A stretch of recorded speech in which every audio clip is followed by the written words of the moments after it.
Estimados amigos, nos encontramos una vez más frente a su programa Plataforma Democrática para discutir desde un punto de vista amplio, plural y democrático los aspectos más importantes del acontecer nacional ocurridos en la última semana. En esta oportunidad no contamos con Juan Cheput, que por razones de viaje no puede acompañarnos, pero sí estamos con Víctor Andrés García Belaunde, al cual saludo, y con el quien vamos a desarrollar el presente programa. Quisiera recordarles a todos ustedes que este es un programa que se transmite por el canal VHTV del Cable Más y las redes sociales de la Coordinadora Republicana y el portal La Abeja. Muy buenos días, mi estimado Víctor Andrés, un poco para comentar lo acontecido en esta semana, donde yo creo a grandes rasgos que la coyuntura está marcada por ya no tanto los hechos políticos, sino por una suerte de penalización del momento actual del espacio público, que por cierto responde a una serie de crímenes y de sospechas de que el comportamiento gubernamental se parece a una banda y, como dice la hipótesis fiscal, el presidente de la República sería el cabecilla de la misma. Yo no tengo duda al respecto, pero quiero sí dejar constancia que la coyuntura política se vacía de contenido, se despolitiza y es ocupada por los temas pues judiciales, penales, etcétera. Y los actores principales ya no son los actores políticos de siempre, los partidos, los congresistas, la opinión pública, la prensa política, sino los jueces, los fiscales, los cuerpos policiales, ¿no? Yo soy de los que creo que esto pues es un signo de los tiempos, sin duda alguna, pero para una estrategia política democrática de defender los valores republicanos, yo tengo la sensación de que cargarle la tinta a estos aspectos y exacerbar el trabajo que tiene que hacer dentro de las características propias de una investigación jurisdiccional, que por cierto no tiene por qué responder ni a los tiempos de la política, ni a los imperativos de la opinión pública, sino pues a una reflexión pausada, porque están de por medio los derechos fundamentales. Una de las garantías del Estado de derecho democrático en el mundo es justamente la separación de la justicia de otras actividades para que el juzgamiento se realice pues en condiciones óptimas de respeto a los derechos fundamentales y al debido proceso. Entonces, cuando en el Perú, por la impotencia política de no poder liquidar a Castillo, en la medida que hemos llegado a una suerte de empate, pues o sea, el Castillo efectivamente está golpeado políticamente, pero el Congreso no tiene los votos todavía para poder producir un desenlace. Entonces hay una tentación, tanto de la prensa que se ocupa de la política, como de algunos parlamentarios y políticos, de cargarle el peso. Entonces empiezan a competir con los penalistas, con los expertos en derecho penal, si se ha cometido o no encubrimiento, tal otro delito, qué sé yo.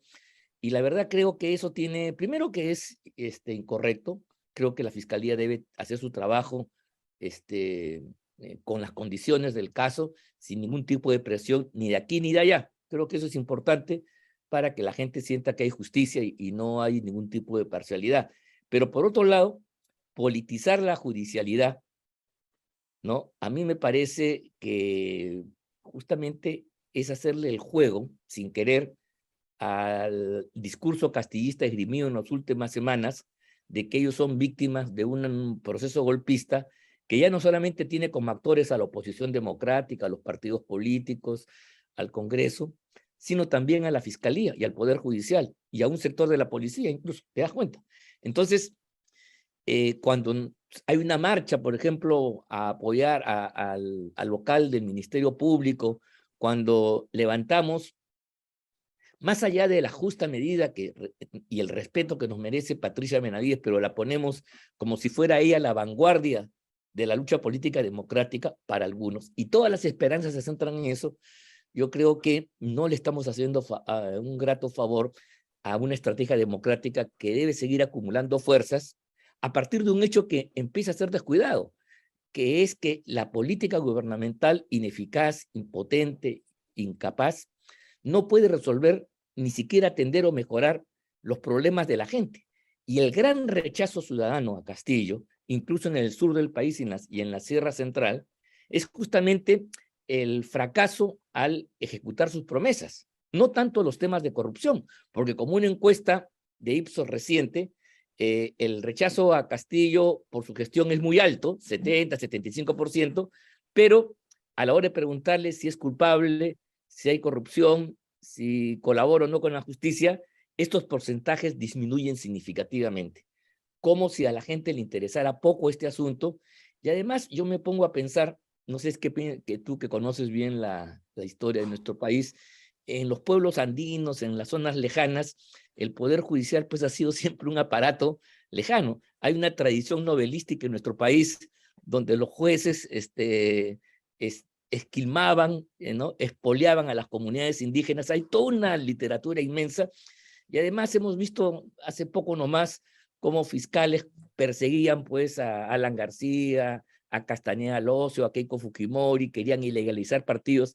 Entonces, apoyarse en eso, que yo creo que hace bien Patricia de rescatarlo de la vorágine política y darle independencia a la actuación del Ministerio Público, pero que del lado democrático uno se intente apoyar en eso para suplir sus deficiencias que se vieron, por ejemplo, el día de ayer en el Congreso de la República, donde finalmente yo no termino de entender cuál fue el sentido de invitar a, al primer ministro, que fue con todo su equipo, con todos sus ministros, y caminando por las calles, en una actitud, sin decirlo, desafiante. Por más que el discurso haya sido de bandera blanca, bueno, consiguió el objetivo de neutralizar al Congreso, y como escuchaba a algunos comentaristas, como que pone punto final a un ciclo donde la tensión por ese lado se ha aplacado un poco, se habría aplacado un poco, porque al final la sensación que tenemos es que se iban a poner a conversar todos juntitos por el bien del país,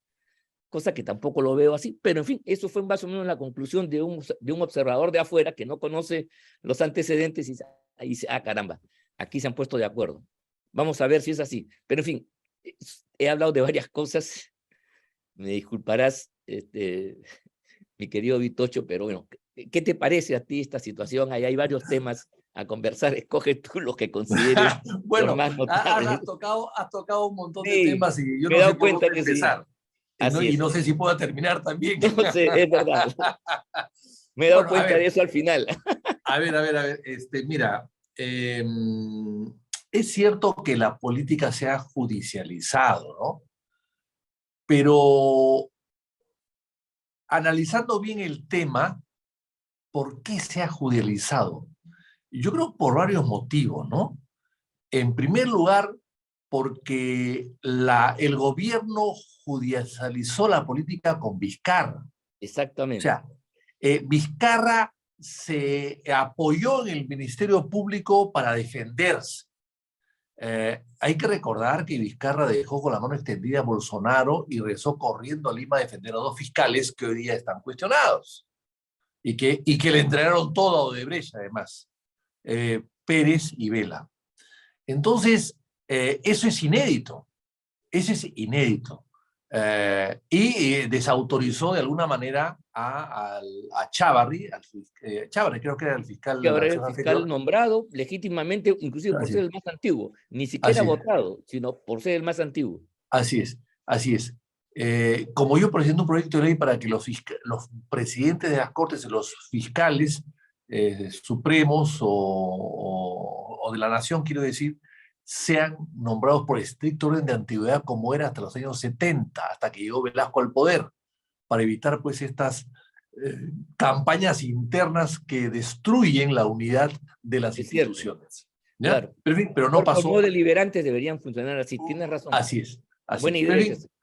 Pero eso parece que algunos congresistas como Eguren, que presidía la Comisión de Justicia, se opuso a pedido de uno o dos vocales supremos que querían ser presidentes de la Corte sin tener los años de antigüedad que tenían otros, como Almenara Bryson, por ejemplo, que se retiró de fiscal supremo siendo el más antiguo de todos y nunca fue presidente de la Corte, ¿no? Por ejemplo. Bueno, entonces volviendo al tema, Vizcarra judicializa la política. Se apoya mucho en la fiscalía, en los fiscales que él había nombrado o respaldado en su momento, para defenderse de las muchas acusaciones que tenía, además de que era un presidente pues, provisorio, un presidente que había entrado por la ventana, ¿no? como vicepresidente, ¿no? Que no había sido elegido como tal. Luego, Vacado Vizcarra, bueno, Merino son 5 días y no se pueden tomar mucho en cuenta, pero en fin, Sagasti más o menos hizo lo mismo también. Y luego viene Castillo. Castillo no se puede apoyar en la fiscalía porque la fiscalía lo está persiguiendo. Y entonces, ¿quién se apoya en la fiscalía? La oposición. Porque no tiene nada a la mano. O sea, la oposición se apoya, cree en la fiscalía y empuja a la fiscalía y respalda a la fiscalía para hacer política contra el presidente. Antes era al revés. El presidente, para perseguir a la oposición, se apoyaba en la fiscalía, ¿no? Y hasta Adán García lo fueron a buscar a su casa y se metió un tiro. O sea, yo creo que acá los antecedentes es antes. Y claro, y todo eso que ha hecho, independientemente de que tengan o no tengan razón, sean o no sean delincuentes, es un tema diferente. Pero ¿qué ha pasado? En el siglo XIX y entrado el siglo XX también había corruptos dirigentes y políticos. No como la metástasis que hay ahora, evidentemente, pero la vida política no se detenía en eso. Eso iba por cuerda separada y después lo veían y, bueno, la discusión era, oye, la discusión era de orden de políticas de Estado, si se firma el contrato Dreyfus. El juicio de residencia era posterior a la gestión. Así es. Que viene de la época colonial, ¿no? Así es, que viene de la época colonial. Después. Así es, en la época colonial y que se estableció en los últimos virreyes del Perú, más que todo, ¿no? Pezuela, La Serna. Y tan es así, que me has hecho recordar esto, tan es así que Pezuela construye una casa para los virreyes, para que los virreyes pasen ahí su juicio de residencia, que esta es en Pueblo Libre, el Museo de Historia, que es el Museo Bolivariano. Bueno, el Palacio de la Magdalena, que le decían que el palacio no tiene nada, una casa de quincha, ¿no? Una linda huerta, eso sí. Esta casa se construye, los últimos virreyes del Perú la construyen porque, bueno, para descansar, iban de fin seguramente, pero sobre todo porque cuando terminaban su periodo de virreinato, tenían que quedarse 6 meses en el Perú para que le levanten la alfombra y le vean todo lo que ha dejado debajo. Así es. Y esa casa la usaban para eso. Pero era después de su mandato, no al medio. Exactamente. Era después de su mandato. Exactamente, era después de su mandato. Y ahí se quedaban. Bueno, y después la usó Bolívar, San Martín y el gobierno en el exilio de García Calderón. Bueno, entonces, decíamos entonces que la judicialización de la política no existía antes, es una cosa novedosa, sin decir de que antes no había corrupción, y sin decir de que había políticos que querían influir en el poder judicial. No ha habido régimen que no sea democrático, yo creo que los democráticos también, pero básicamente los no democráticos que hayan intervenido en el poder judicial.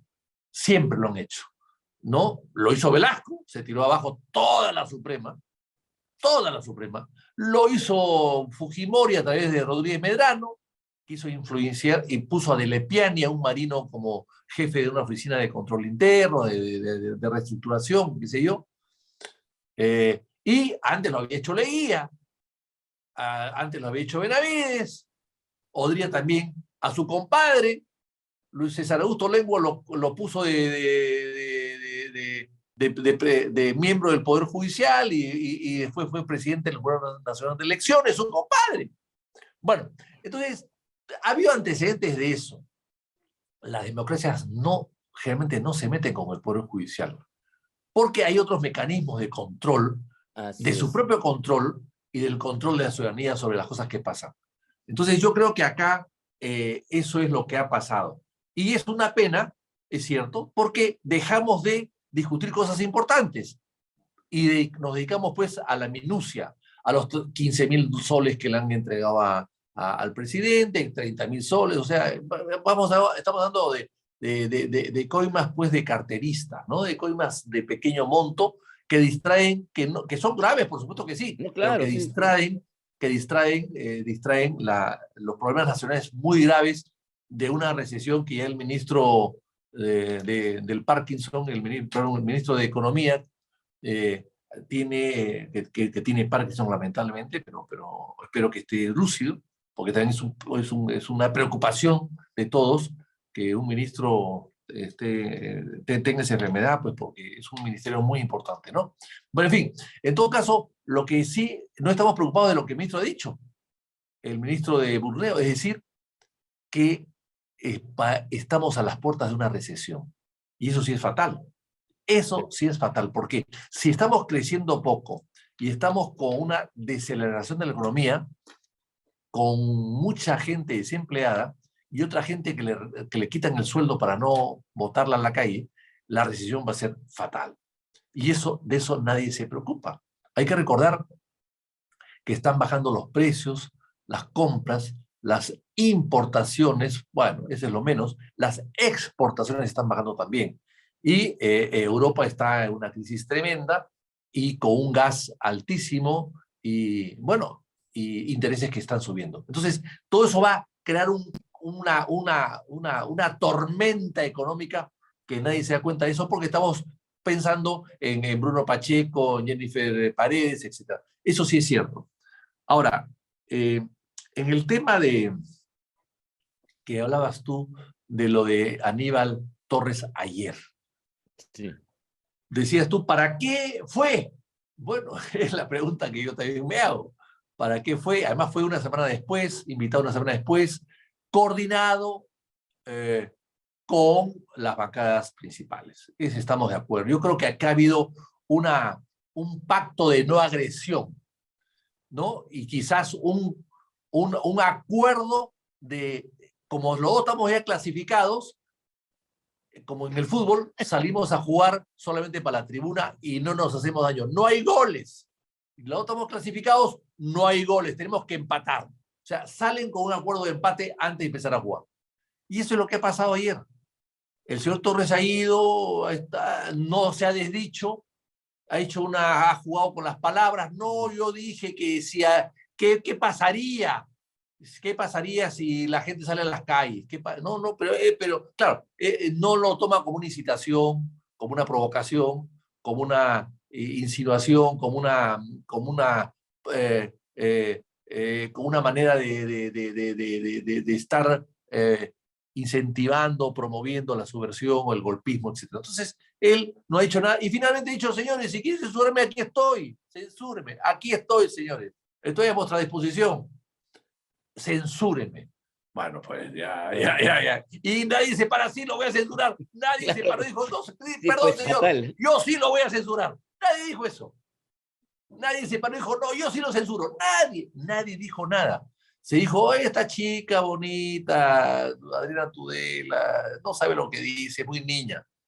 Y Adriana Tudela no se paró y dijo, señor, usted es muy viejo y usted está senil. Usted no sabe lo que dice, yo sí. Aquí no pasó nada. Tranquilo. Los mejores discursos que escuché, porque claro, no he escuchado todos, fueron de los 3 militares que están acostumbrados a peroratas en los cuarteles, o sea, no es su ámbito. Sin embargo, estuvieron muy bien, más claros, precisos, contundentes.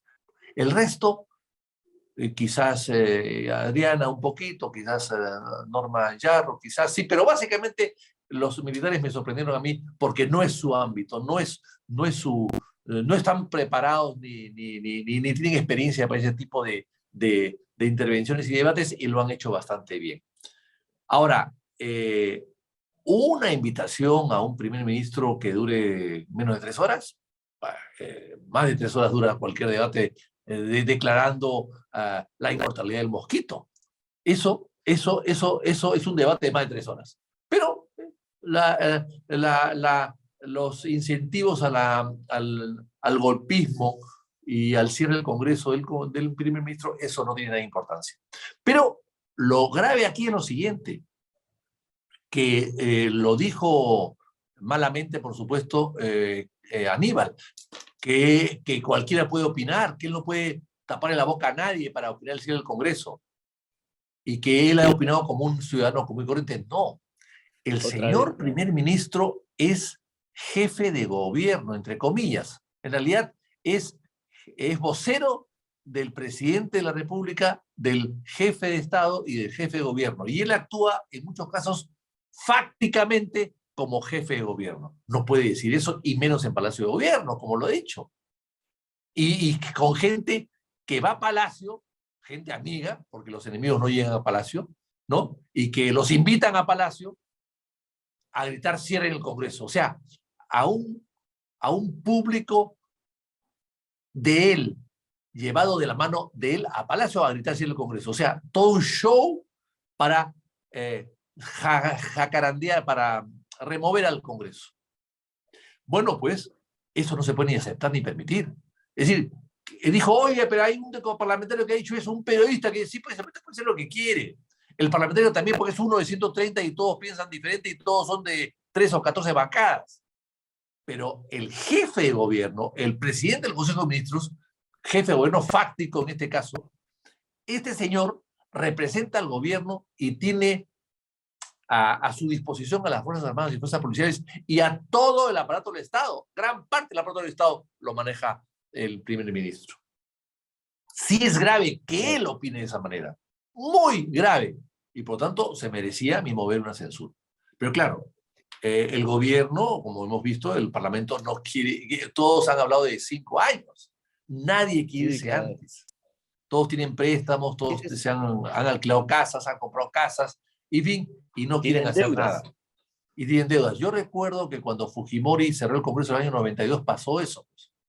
Había 75 congresistas de esa época que tenían deudas por adquisición de un automóvil. Y hay gente que no pagó después. ¿Y quién fue el líder de los que no pagó? Ricardo Letts, que dijo, no señores, yo compré un Volvo y el Congreso lo pagaba, lo descontaba de mi sueldo y se la pagaba la Volvo. Pero si el Congreso se cerró por Fujimori, quien debe pagar las cuotas que faltan de mi carro es el señor Fujimori, no somos nosotros. Y no quiso. Entonces, y a raíz de eso, 40 se inscribieron con él y 40 hicieron un juicio y no pagaron. Al final tuvieron que pagar, por supuesto, ¿no? Pero fue un largo proceso. Él sostenía que Fujimori tenía que pagar porque a él los había votado. Y él tenía un contrato de 5 años con la nación y con el Estado, y si Fujimori rompió ese acuerdo constitucional y que los dejó en la calle, él tenía que pagar. Y Ricardo Letts fue el líder de estos morosos, que no consiguieron lo suyo. No, claro. Claro. Bueno, entonces, eso es lo que pasó. Ahora, no quieren que pase lo mismo.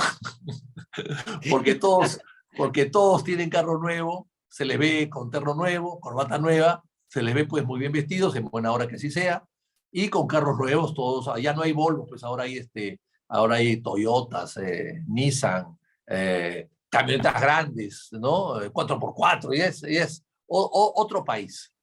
Pero igualmente son igualmente caras y tienen que pagarlo. Entonces no quieren irse, así de simple. Entonces ha habido aquí un acuerdo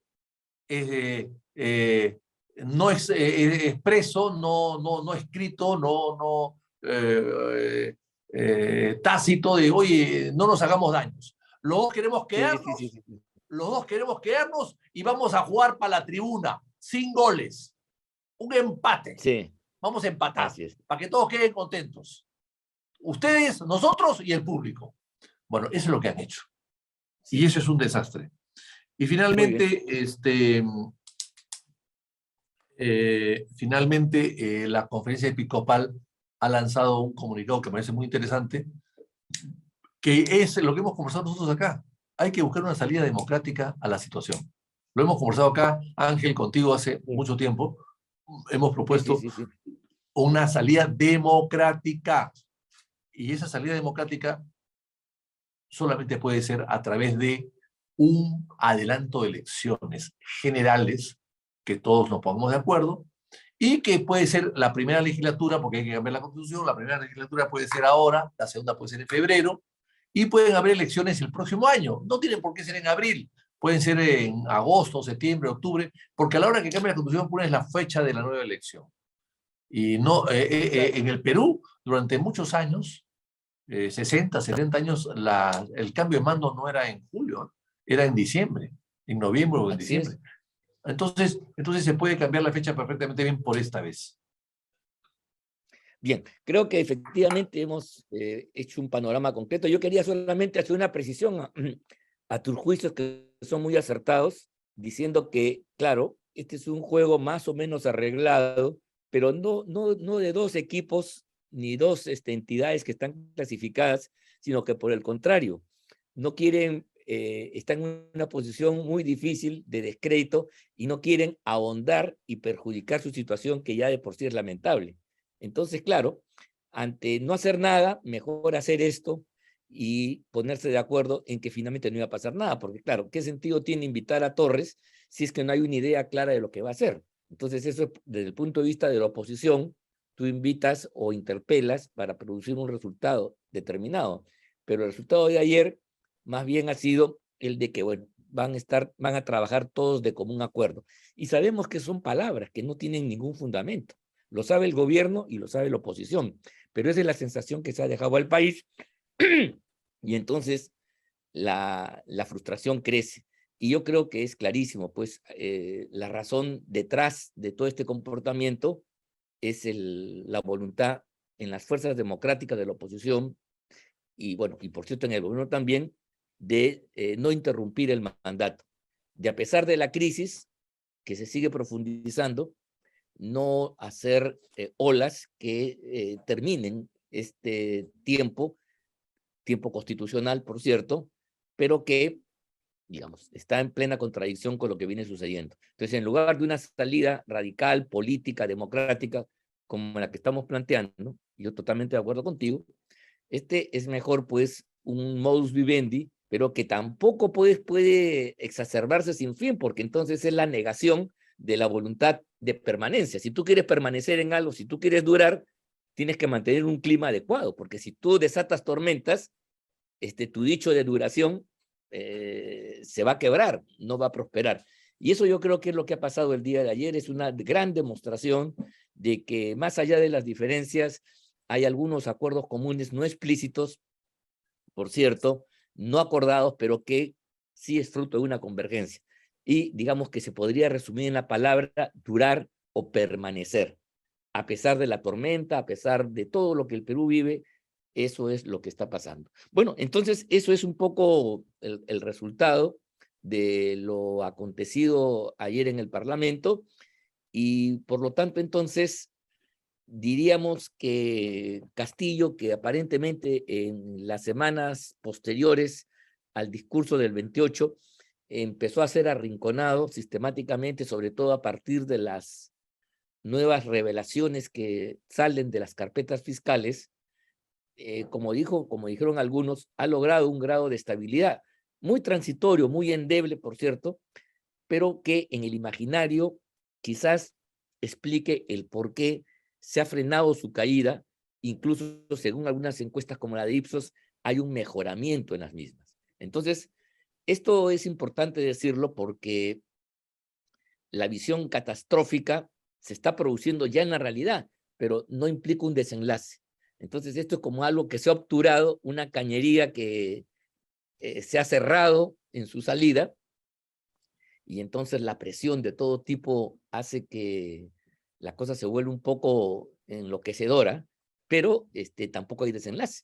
Y entonces este tipo de manifestaciones en la periferia de la realidad política, donde como si no pasara nada, ¿no? Los ministros salen caminando por las calles, por supuesto con un enorme contingente policial, van con una rama de oliva en la mano, dicen que sí, yo me equivoqué, tú te equivocaste, nos equivocamos todos, pensemos en el país, basta de oposición, basta de confrontación, trabajemos por el Perú y sus grandes problemas. Es un discurso, mira tú, que digamos, en el marco de la crisis no debería calar, pero de tanto repetirlo, puede tener algún tipo de asidero y, digamos, encauzar a un sector de la población y entonces modificar estas correlaciones que hasta ahora las encuestas han mostrado donde Castillo está en la lona, pero podría mejorar. Yo no digo revertir, ni mucho menos, pero sí, digamos, mejorar lo suficiente para postergar esta agonía que sufrimos todos los peruanos. ¿Qué te parece a ti, Víctor Andrés? Sí, bueno, sí, la agonía se va a prolongar. Hay una noticia por ahí interesante de una agencia económica internacional que dice que Perú está mejor que Chile. Sí, claro. Porque el Perú es caótico, pero Chile pues está pues camino a la defunción con esta constitución nueva y entonces recomienda que si tienen que escoger entre Chile y Perú, escojan el Perú, porque el Perú las cosas Increíble. están malas, pero no apestan, allá sí, allá la cosa está terrible, ¿no? Entonces, por eso es que algunos inversiones chilenas han llegado al Perú últimamente. O sea, el Perú, dentro de su enfermedad, no es terminal. Parecería que en Chile la enfermedad sí es terminal. Entonces, claro, esto lo que hace pensar es que no hay gobierno, pero hay algo que sí dijo Aníbal Torres que creo que hay que rescatar. No se ha hecho, no somos comunistas, ha dicho algo así, no somos comunistas y no se ha hecho nada que tenga que ver con el comunismo en este año de gobierno. Y eso es cierto. Sí, sí. O sea, no han gobernado, es cierto también. No han hecho Gobernante. nada bueno Ni malo. y nada malo Malo en esa perspectiva, ¿no? en esa perspectiva. En esa perspectiva. Sí, efectivamente, han respetado la propiedad privada, han respetado las inversiones, no las han fomentado, pero las han respetado, no han agredido a ninguna empresa extranjera, no han agredido a ningún inversionista, no se han metido con la educación privada, no se han Ni metido siquiera han tocado a con... Repsol duramente. Así es, ni siquiera tocó Repsol a pesar que nos inundó Así es. de petróleo todas las playas. Ni las han tocado, no las han molestado, ni nada, a pesar que, en fin, de todo lo que han hecho. No se han metido con los servicios públicos privados, no se han metido pues con el costo alto de los peajes, de la luz, Del aeropuerto. del gas. O sea, Del es verdad, aeropuerto. del aeropuerto, o sea, no han tocado, es cierto, eso es cierto, o sea, no son comunistas, sí, eso es lo que hemos dicho acá nosotros siempre, no son comunistas, son incapaces, que es otra cosa, pero no son comunistas, no tienen ideas comunistas, es cierto, respetan la libertad de prensa, es cierto, que la libertad de prensa en Perú, yo creo que se ejerce totalmente, abiertamente, y en algunos casos con exageración, también es cierto, de ambas partes, ¿no? Los que exageran defendiendo al gobierno y los que exageran atacando al gobierno. O sea, pero es cierto que claro, hay una que otra, hay un ministro dijo que no se cansen de escribir cartas notariales, tiene razón, ¿para qué se va a cansar? Ya bastante con lo que está haciendo, con lo que no hace, ¿no? Está cansado por no hacer nada. Entonces, yo creo que va a durar todavía, pero no creo que duren mucho porque la fiscalía va a avanzar. No va a poder llegar a donde quiere llegar porque tiene inmunidad el presidente, pero esto, por ejemplo, de los videos que se han perdido, de las 3 cámaras que han perdido, van a tener que arrestar al jefe de la Casa Militar y a los Claro. militares que manejan Palacio. Palacio está manejado por militares más que todo, más que por civiles. Los civiles, pues, se dedican a cosas menores. Pero el Había una casa control... militar antes. ¿Ah? Había la casa militar antes, ¿no? La Y casa sigue militar. habiendo. Entonces, el jefe de la Casa Militar va a tener que responder por eso, por la seguridad. ¿Y qué pasa si detienen al jefe de la Casa Militar? ¿Qué va a pasar? Yo recuerdo, por ejemplo, que cuando llegué a Palacio, voy a contar una anécdota, el año 80, encontré que la Casa Militar manejaba todo y que la Secretaría del Civil, la Secretaría de la Presidencia, yo estaba ahí con Maurtua, yo era secretario del Consejo de Ministros, el secretario de la Presidencia, pero cuando nos ausentamos, yo hacía funciones de secretario general y él iba al Consejo y viceversa, ¿no? En fin, había una buena relación y compartíamos trabajo. Entonces yo le planteé al presidente Belaúnde le planteé, por favor, que la Secretaría de Palacio recupere algunas funciones, ¿no? Recupere algunas funciones porque todo lo hacía la Casa Militar. Pagaba los cheques, pagaba tu sueldo, o sea, hacía todo. Entonces dije que le recupere algunas cosas, ¿no? Entonces el me dijo, no, me dijo, no toques eso, no toques eso. Porque si algo pasa, eh, ustedes van a tener que responder. Si algo pasa, ustedes van a responder. No, deja que ellos asuman esa responsabilidad. Y tenía razón. Práctico. Claro, porque en el año 68, por el golpe de Estado, a Belaúnde no le acusaron de nada porque los militares manejaban todo. Claro. A Belaúnde inclusive le decomisaron una pistola que le había regalado el coleccionista Miguel Mujica Gallo, una pistola con una firma y su nombre en oro, que se perdió, pero lo hubiesen acusado a Belaúnde hasta de tener armas ilegales, porque era un obsequio. Pero claro, como era la casa militar la que manejaba todo, pues claro, esa pistola después se desapareció y acabó en el Museo de Oro, que el museo la compró a un militar que se la llevó para vendérsela por debajo de la mesa. Pero en fin, es otro tema. Pero lo que quiero decir con esto es que, ¿de qué la acusaron? De nada. No de falta gasolina, un auto faltó, cualquier cosa que faltaba, se gastó mucho acá. No. Y eso lo cambió de alguna manera Toledo.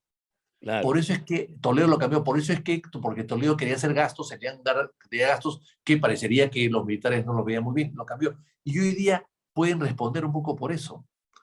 La comida que se gasta, todo eso lo hacía la Casa Militar, parecería que ahora lo hace la Secretaría de Palacio, por eso lo cambió. Demasiada carne, eso ahora ya están cuestionando a los civiles que están haciendo eso. Pero lo que no ha cambiado es el tema de la seguridad. Yeah. Entonces, al no haber cambio el tema de seguridad, quien responde por la seguridad sigue siendo la Casa Militar. Cualquier cosa que pasa de seguridad de Palacio, eso sí lo maneja la Casa Militar. Entonces, si es así, bueno, que 3 cámaras no funcionen, no, pues es una grave irresponsabilidad. Entonces, acá puede haber un fraccionamiento con un sector de los militares por este tema, que me parece que es decisión del presidente que los militares tienen que asumir. Y claro, y ellos no van a querer asumir decisiones de esa naturaleza, ¿no? Responsabilidades por decisiones de esa naturaleza. Así que yo creo que aquí va a haber una fractura de todas maneras. Sí, sin duda. Mira, y ahí para ir terminando, yo sí creo de que este afán de buscar una concordia, una suerte de estabilización luego de la gran confrontación que ha habido, no es tan fácil de lograr porque no solamente el enfrentamiento de poderes, que es una nota característica de los gobiernos, sino que esto está enmarcado en determinadas concepciones políticas que, si bien es cierto, el gobierno no ha sido capaz de poner en marcha por la incapacidad, ahí están las ideas, pero sobre todo, lo letal de este gobierno es justamente el que no gobierna.